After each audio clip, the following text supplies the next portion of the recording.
Welcome to lecture loops. आज हम पढ़ने जा रहे हैं डिसीजन मेकिंग स्टेटमेंट्स। तो डिसीजन मेकिंग स्टेटमेंट्स में से मैं आज जो है इफ स्टेटमेंट्स कवर करूंगी। इफ स्टेटमेंट्स में चार डिफरेंट हमारे पास वेरिएशंस हैं यहाँ पर, जिसमें होता है एक सिंपल इफ, एक है इफ एल्स, एक है नेस्टेड इफ एल्स और एक है एल्स इफ चेन, जिसको एल्स इफ लेटर भी हम बोलते हैं। ठीक है, तो ये चार स्टेटमेंट्स हम इस वीडियो में आज कवर करेंगे। ठीक है, तो उसके पहले अगर आप इसी तरीके के और लेक्चर्स देखना चाहते हैं और पूरा जावा कोर्स कवर करना चाहते हैं मेरे साथ, तो आप जल्दी से जल्दी इस चैनल को सब्सक्राइब कर लीजिए। ठीक है, तो चलिए हम लोग टाइम वेस्ट के बिना आगे बढ़ते हैं। तब तक कि हमारे सामने कोई कंडीशन नहीं आती, तब तक सारे इंस्ट्रक्शंस सीक्वेंशियली एग्जीक्यूट होते रहते हैं। लेकिन जब हम ये चाहते हैं कि रन टाइम पर हमारे सामने कोई कंडीशन आए और उस कंडीशन के ट्रू या फॉल्स होने पर, ठीक है, इसकी जो कंडीशन का जो इवैल्यूएशन होगा वो रन टाइम पर होगा और वहां पर हमें पता चलेगा कि भाई ये कंडीशन ट्रू है या ये कंडीशन फॉल्स है। अगर ट्रू है तो कुछ दूसरे सेट ऑफ स्टेटमेंट्स हमें एग्जीक्यूट करने हैं और बाकी के हमें छोड़ देने हैं, और अगर फॉल्स है तो भी हमें इसी तरीके का कुछ करना है कि कुछ दूसरा हमें एग्जीक्यूट करना है और कुछ पर्टिकुलर स्टेटमेंट हमें छोड़ देने हैं। तो बेसिकली इस कंडीशन की जो आंसर होगा या जो कंडीशन का रिजल्ट होगा वो डिसाइड करेगा कि कौन से स्टेटमेंट एग्जीक्यूट होने चाहिए और कौन से स्टेटमेंट एग्जीक्यूट नहीं होने चाहिए। तो अगर हम इस तरीके का डिसीजन ले पाएंगे और इस तरीके से हम रन टाइम पे अपने प्रोग्राम का जो फ्लो है उसको अगर हम कंट्रोल कर सकते हैं, तो फिर उसको हम कहते हैं ब्रांचिंग स्टेटमेंट्स या डिसीजन मेकिंग स्टेटमेंट्स, या also these are called control statements. ठीक है, तो इनका कंसेप्ट आपको समझ में आ गया होगा। तो अब हम बढ़ते हैं आगे और सिंपल इफ का सिंटेक्स देखते हैं। तो सिंपल इफ के सिंटेक्स में क्या होता है? कुछ नहीं होता है, क्योंकि ये सिंपल है तो इसका सिंटेक्स भी सिंपल ही होगा, है ना, नाम ही इसका बता रहा है। ठीक है, तो यहाँ पर जो है इफ है और यहाँ पर हमें एक कंडीशन देनी होगी। ठीक है, और यहाँ पर हमें अपने स्टेटमेंट्स लिखने होंगे जो हम एग्जीक्यूट कराना चाहते हैं। ठीक है, अब ये जो कंडीशन होगी इसके सिर्फ दो ही ऑप्शंस होंगे, या तो ये ट्रू होगी कंडीशन या तो ये फॉल्स होगी। अगर ये कंडीशन ट्रू होगी तो ये स्टेटमेंट हमें एग्जीक्यूट करने हैं, अगर ये कंडीशन फॉल्स होगी तो ये स्टेटमेंट हमें एग्जीक्यूट नहीं करने। अगर ट्रू है तो करने हैं, फॉल्स है तो नहीं करने। ठीक है, दैट्स ऑल।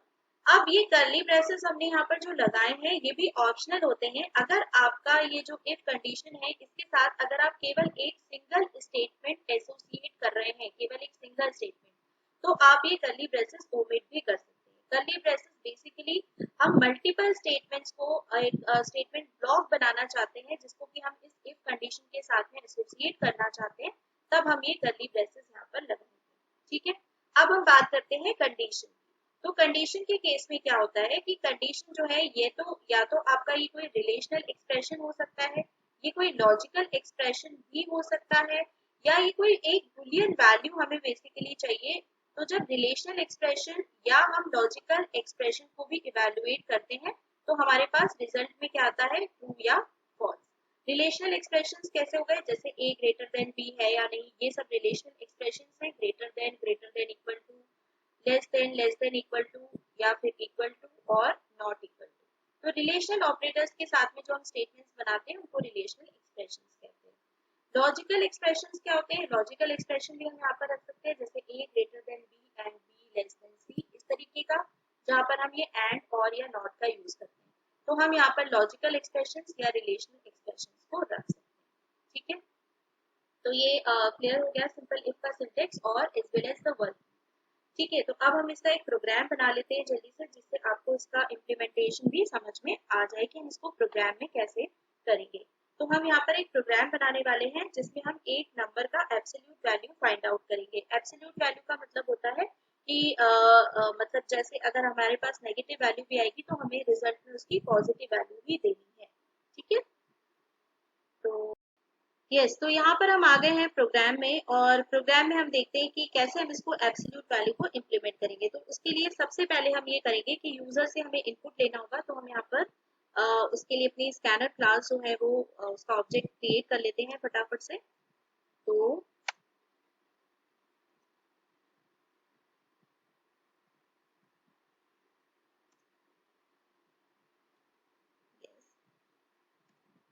तरीके से, और फिर हम इसमें एक यूजर को प्रॉम्प्ट दे देते हैं,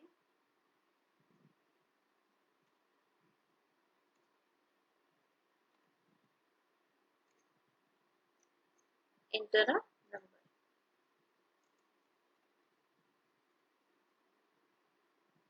like this. Now we are going to take input. So हम एक वेरिएबल डिक्लेयर कर लेते हैं इंटीजर टाइप का. So int num is equal to what, sc dot next. और जिसको if का सिंटेक्स समझ में आ गया है अच्छे से, ठीक है, वो फटाफट से जो है यहाँ पर लाइक का बटन प्रेस कर दीजिए, ठीक है, जब तक मैं ये प्रोग्राम बना रही हूँ. और अब देखिए अब हमें क्या करना है. अब ध्यान से इधर देखिए, यहाँ पर होगा इफ, और यहाँ पर हमें कंडीशन देनी थी, ठीक है. तो कंडीशन हम क्या देंगे कि देखिए एब्सोल्यूट नंबर वो होता है जो नेगेटिव होता है. नेगेटिव का मतलब हुआ कि लेस देन 0 होना चाहिए. तो अगर नंबर लेस देन 0 है तो हमें क्या करना है, तो हम नम इक्वल टू माइनस नम कर देंगे. अगर हम उसका माइनस से मल्टीप्लाई करेंगे तो वो -1 से, तो वो पॉजिटिव हो जाएगा, ठीक है. अब यहाँ पर हमें कर्ली ब्रेसेस देने की जरूरत नहीं थी, बस मैंने इसको सेपरेट करने के लिए, जैसे आपको अलग से दिखे, इसलिए मैंने यहाँ पर कर्ली ब्रेसेस लगाए. लेकिन अगर सिंगल स्टेटमेंट है तो कर्ली ब्रेसेस आपको लगाने की जरूरत नहीं है, ठीक है. इसके बाहर हम एक वैल्यू प्रिंट करेंगे, ठीक है. यहाँ पर हम नम की वैल्यू प्रिंट कर देंगे, ठीक. तो नम की वैल्यू हो जाएगी, यहाँ पर हम मैसेज दे देते हैं एब्सोल्यूट वैल्यू इज, देखिए इस तरह से, और यहाँ पर हम वेरिएबल का नाम दे देते हैं नम. अब देखिए इसमें होगा क्या, अगर यूजर पॉजिटिव वैल्यू एंटर करता है, ठीक है, तो उस केस में ये यहाँ पर चेक करेगा कि भाई उसने नम लिया. यहाँ पर उसने चेक करा नम लेस देन 0. अगर सपोज पॉजिटिव वैल्यू है, मतलब यूजर ने सपोज एंटर करा है 28, जो कि एक पॉजिटिव वैल्यू है, तो उस केस में क्या होगा, ये कंडीशन हो जानी है फॉल्स. जब ये कंडीशन फॉल्स हो जाएगी तो ये पर्टिकुलर कर्ली ब्रेसेस के अंदर जो स्टेटमेंट है वो एग्जीक्यूट नहीं होंगे, लेकिन इस इफ के बाहर वाले स्टेटमेंट एग्जीक्यूट होंगे. मतलब कि ये system dot out dot print ln execute होगा और हमें 28 एज इट इज प्रिंट हो जाएगा. और हम ये चाहते भी है कि positive value as it is print हो जाए. अब मान लीजिए यूजर ने वैल्यू दी है -28, तो उस केस में क्या होगा, यहाँ पर ये कंडीशन ट्रू हो जानी है. जब कंडीशन ट्रू हो जानी है तो हमें इसके अंदर चले जाना है. फिर यहाँ पर क्या हो जाएगा कि नम इक्वल टू माइनस नम. 28 पहले से माइनस है तो माइनस माइनस प्लस होके नम की वैल्यू कितनी हो जाएगी 28. और फिर जब हम बाहर निकलेंगे, ठीक है, ये सारा काम करने के बाद जब हम बाहर निकलेंगे तो नम की वैल्यू तब भी क्या प्रिंट हो जाएगी 28. तो मतलब इस तरीके से हम किसी भी वैल्यू की मतलब किसी भी नंबर की एब्सोल्यूट वैल्यू को प्रिंट कर सकते हैं, ठीक है. आई होप ये आपको क्लियर हो गया होगा. अगर क्लियर हो गया है तो ईमानदारी से आप लाइक का बटन प्रेस कर दीजिए, और अगर अभी तक आपने चैनल को सब्सक्राइब नहीं किया है तो ये टाइम आ गया है कि आप चैनल को सब्सक्राइब कर लीजिए, ठीक है. अब यहाँ से हम इसको रन करते हैं.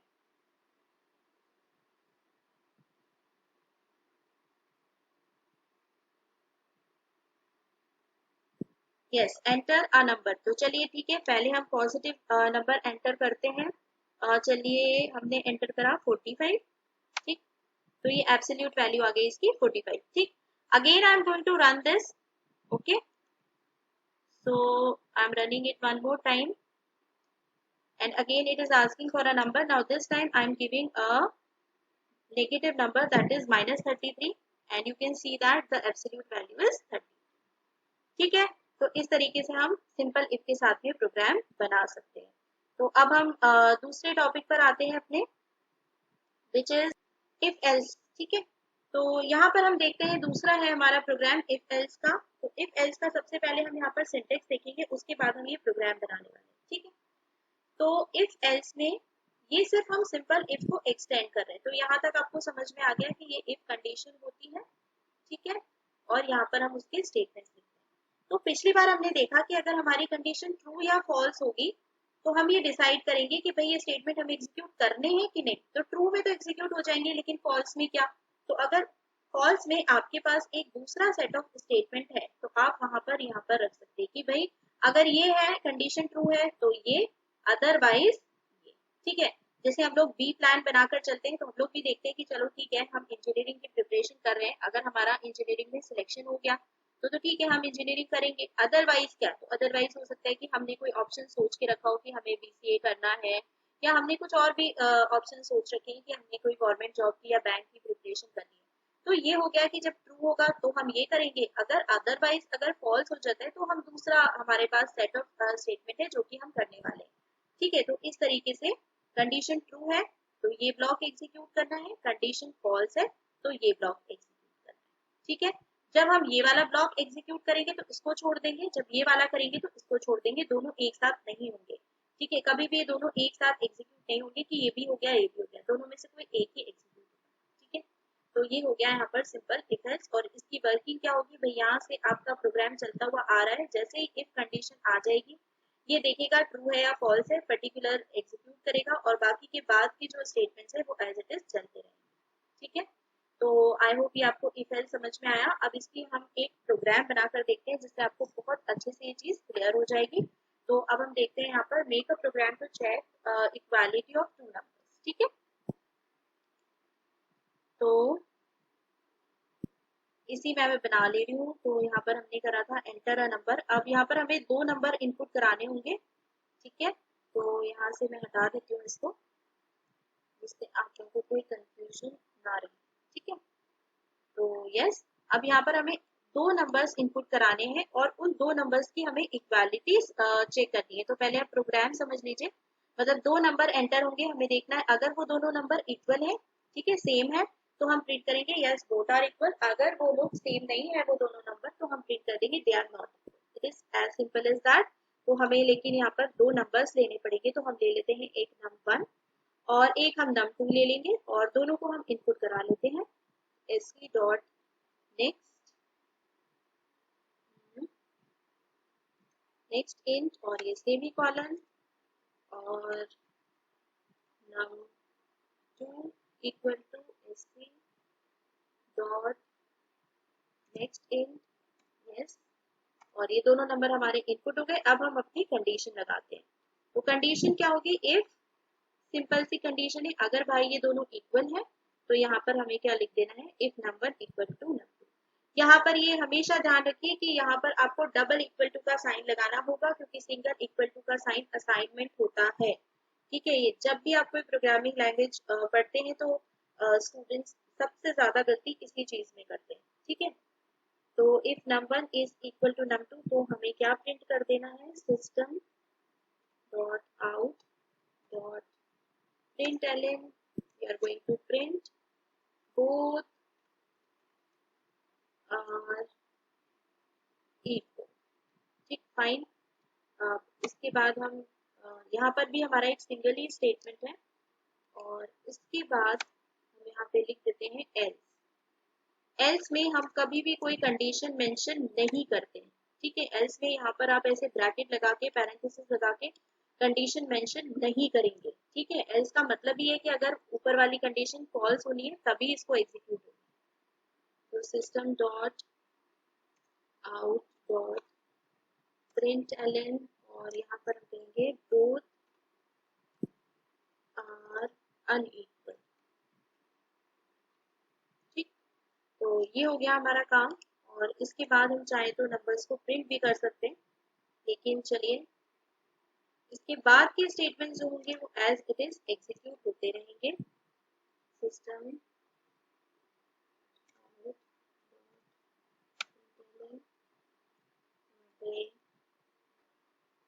दिस टाइम हम इसमें इक्वल नंबर देने वाले हैं। ठीक है, तो ये हो गया 65 and 65, both are equal 65 and 65। ठीक है, तो एक बार और इसको हम रन करते हैं और यहाँ पर हम अनइक्वल नंबर देंगे। ठीक है, तो जैसे हमने यहाँ पर एंटर करा 67 और एक मैंने एंटर कर दिया 100। ठीक है, बोथ आर अनइक्वल 67 एंड 100। ठीक है, तो ये इस तरीके से यहाँ पर काम कर रहा है। तो ये हम देख सकते हैं, पहले यहाँ पर नंबर और num2 इनपुट हो जाएंगे। इनपुट होने के बाद हमने चेक करा ये कंडीशन, अगर num1 इक्वल टू num2 है, ठीक है, जैसा कि हमने अभी देखा था एग्जाम्पल में, दोनों सेम थे नंबर, तो जब सेम होंगे तो ये यहाँ पर आया और इसने प्रिंट कर दिया बोथ आर इक्वल।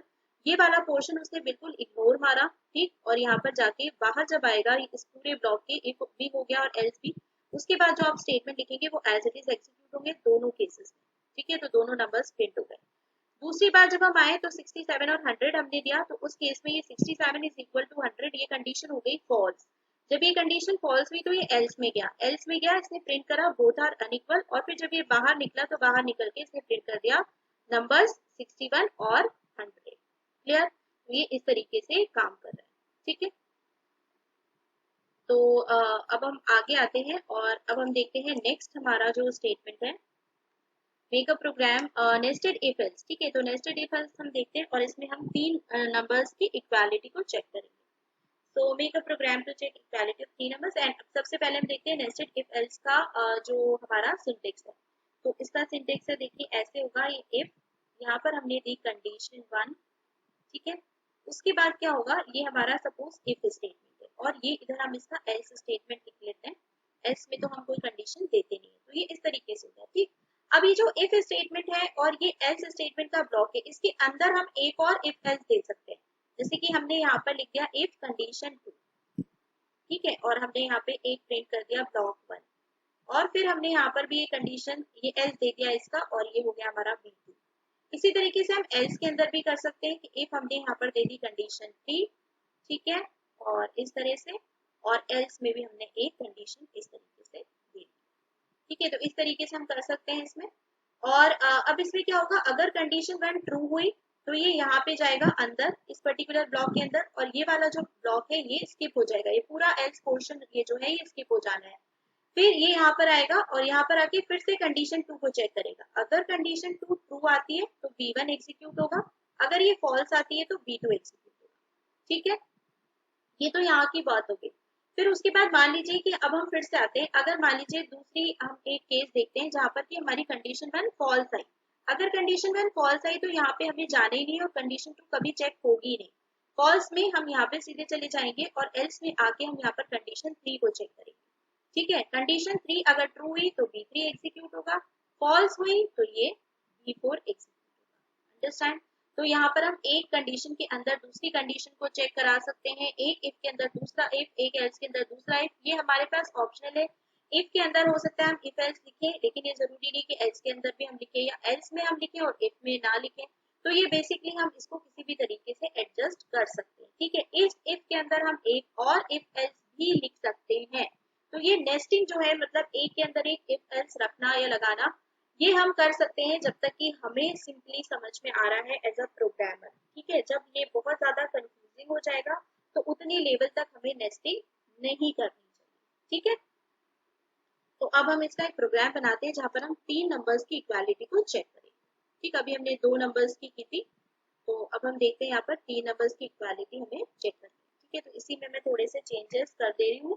ठीक है, तो एंटर हम यहाँ पर कर देते हैं 3 नंबर्स, और एक और हम इसी तरीके से ले लेते हैं int num t equal to sc dot next t, और ये सेमीकोलन। ठीक, अब हमें यहाँ पर जैसे हमने चेक करा कि इफ नंबर इज, यहाँ से मैं हटा देती हूँ जिससे आपको कंफ्यूजन ना हो। ठीक है, तो यहाँ से हम लोग हटा देते हैं, यहाँ से हम देखते हैं if number is equal to num2। अगर नंबर num2 के इक्वल है तो इसके अंदर हम एक और कंडीशन चेक करेंगे। क्या चेक करेंगे? If num1 is equal to num3। अब अगर नंबर num2 के भी इक्वल है और num3 के भी इक्वल है, इसका मतलब ये हो गया कि तीनों इक्वल है। तो यहाँ पर हमें बिना किसी हिचकिचाहट के ये प्रिंट कर देंगे कि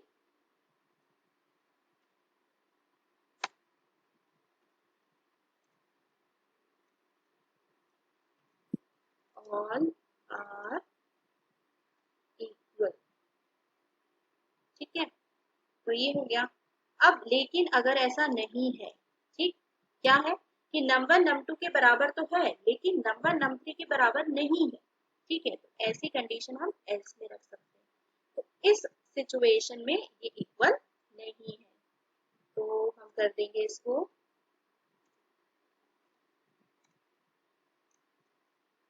नॉट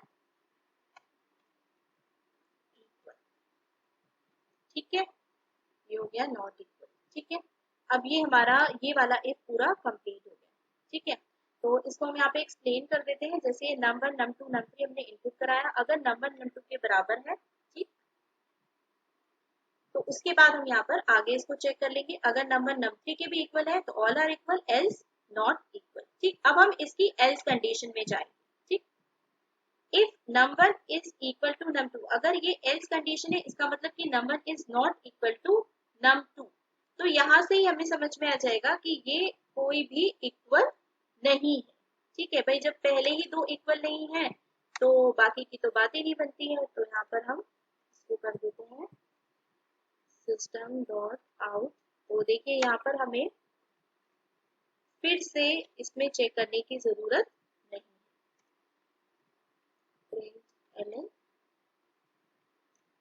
नॉट,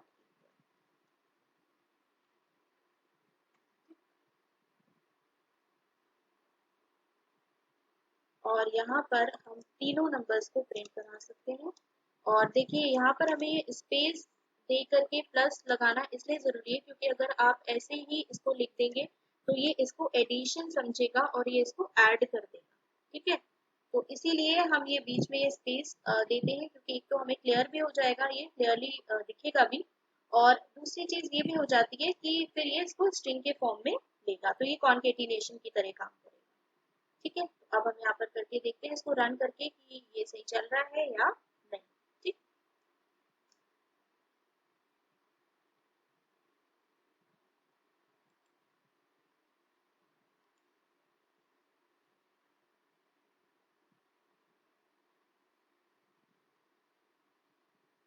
एंटर 3 नंबर्स। तो पहले मैं नंबर एंटर करती हूँ ऐसे कि नंबर num2 के बराबर है। ठीक है, तो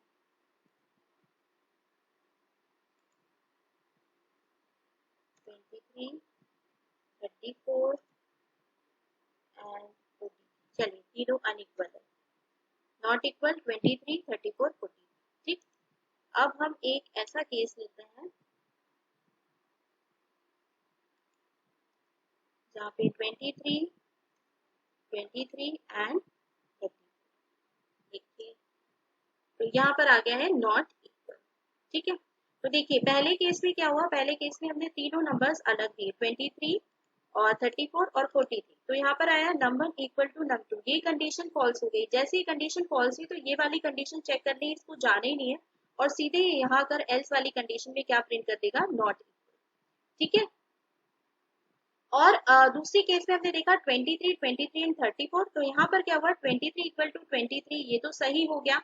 लेकिन जब ये अंदर इसके गया तो यहाँ पर जब इसने चेक करा नंबर इक्वल टू num3, तो ये कंडीशन फॉल्स आई, तो ये इस वाले एल्स में गया और इसने प्रिंट करा नॉट इक्वल। ठीक, तो अब हम लास्ट एक टर्न और इसको हम रन करेंगे और यहाँ पर अब हम सेम नंबर देंगे 28, 28 एंड 20। ये देखिए ऑल आर इक्वल और ये इस तरीके से रन। ठीक है, तो अब हम फिर से चलते हैं और हम अब यहाँ पर नेक्स्ट अपना स्टेटमेंट देखेंगे which is else if chain. ठीक है, तो एल्स इफ चेन में यहाँ पर देखिए प्रोग्राम लिखा हुआ है जो अभी हम लोग डिस्कस करेंगे। उसके पहले एल्स इफ चेन हम लोग देख लेते हैं। तो एल्स इफ चेन जो है बहुत ही सिस्टमैटिक तरीका होता है जब भी हमें बहुत सारी मल्टीपल कंडीशंस चेक करनी होती है। ठीक है, तो मल्टीपल कंडीशंस के लिए else if chain is very efficient technique. तो हम देखते हैं इसको कैसे काम करती है ये। तो हमने यहाँ पे लिखा इफ और यहाँ पर हम कंडीशन दे देंगे, सपोज कंडीशन 1, और ये इसका ब्लॉक हो गया B1।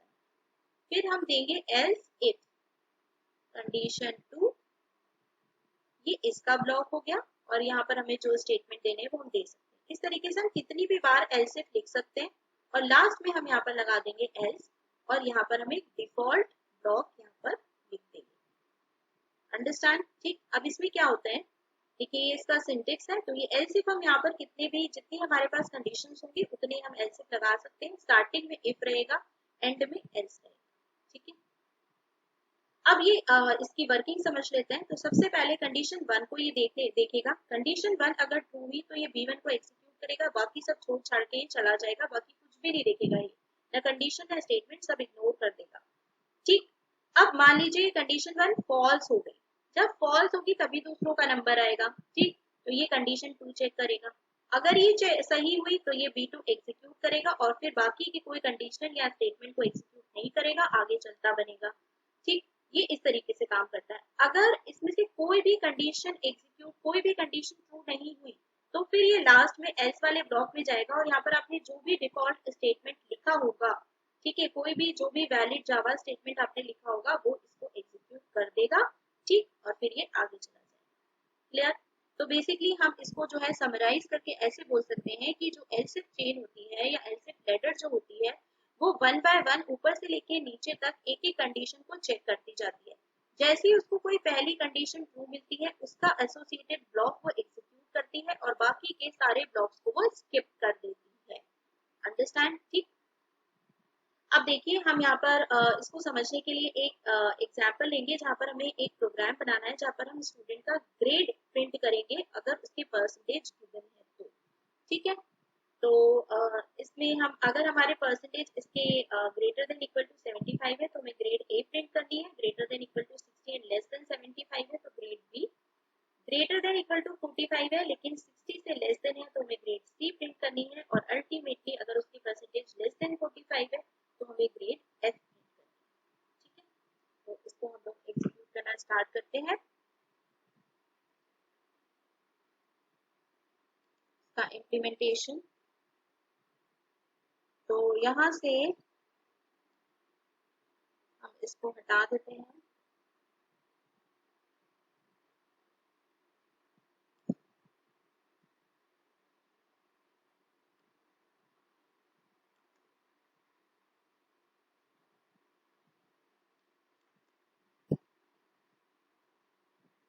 यस, तो यहाँ पर हम बोल देंगे एंटर योर परसेंटेज।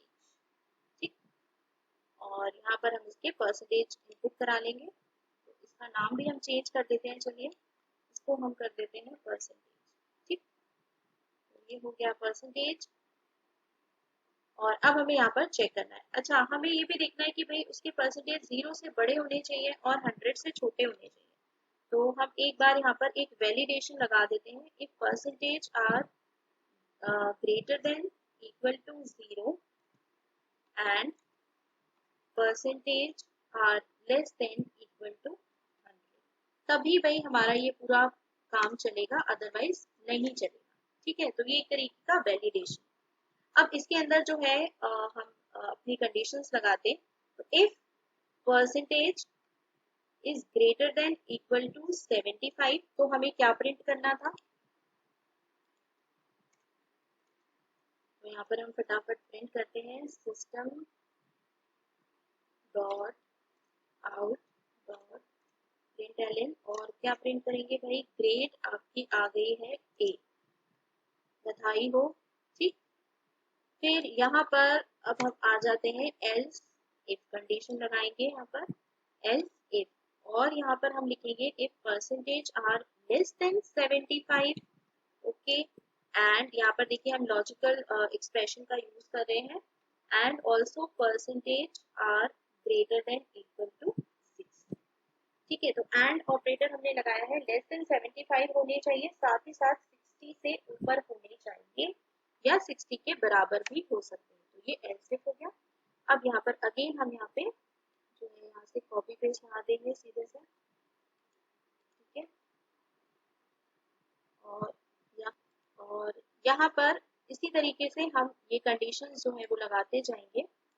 एक बार और मेरे ख्याल से कंडीशन लगनी चाहिए, तो इस बार हम देखेंगे लेस देन क्या होना चाहिए 60 और ग्रेटर देन इक्वल टू होना चाहिए 45, तब हम इसको कहेंगे कि भाई आपको मिली है ग्रेड सी। ठीक, अब अगर इसमें से कुछ भी नहीं होता है, ठीक है, तो इसका मतलब भाई ये एल्स जो है ये इसके लेस देन 45 ही आए होंगे। ठीक, तो हम सीधे यहाँ पर प्रिंट कर देंगे सिस्टम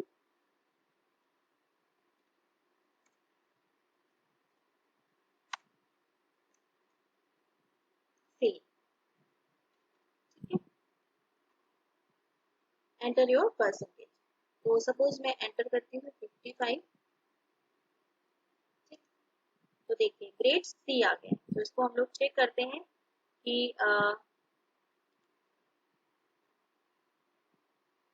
यस, लेस देन 60 है and greater than equal to 45 है, तो इसको क्या आना चाहिए था, 55 आना चाहिए था। देख लेते हैं इसमें हुआ क्या होगा। तो सबसे पहले हमने 55 यहाँ पर इनपुट कराया। अब इसने चेक किया होगा सबसे पहले ये वाली कंडीशन, क्या percentage greater than equal to 0 है, हाँ है। साथ ही साथ क्या वो लेस देन इक्वल टू 100 है, हाँ है। तो ये कंडीशन ट्रू हो गई। इसके बाद ये आया और यहाँ पे इसने चेक करा greater than equal to 75, condition false. दूसरी कंडीशन चेक करी कि 75 से छोटा और 60 से बड़ा, ये कंडीशन भी फॉल्स हुई। तब वो तीसरी कंडीशन चेक करने के लिए आया और तीसरी कंडीशन उसको ट्रू मिली और उसके बाद उसने क्या प्रिंट किया, ग्रेड्स थी, और बाकी का कुछ भी प्रिंट नहीं करा और ये इस तरीके से बाहर आ गया। अंडरस्टैंड। तो ये यहाँ पर इस तरीके से जो है ये एलसिफ लेडर काम करती है। आप इसमें अलग अलग वैल्यूज देके घर पे चेक कर सकते हैं, इसका वैलिडेशन भी चेक कर सकते हैं। ठीक है, तो इस तरीके से हम एलसिफ चेन के साथ काम कर सकते हैं। ठीक। तो अगर आपको ये सारे स्टेटमेंट्स आज अच्छे से समझ में आए तो प्लीज इस वीडियो को शेयर करिए और सब्सक्राइब करके नोटिफिकेशन का बटन प्रेस करना बिल्कुल मत भूलिएगा, क्योंकि उससे आपको नोटिफिकेशन मिलते रहेंगे जैसे जैसे मेरे नए वीडियोस आते जाएंगे। ठीक है।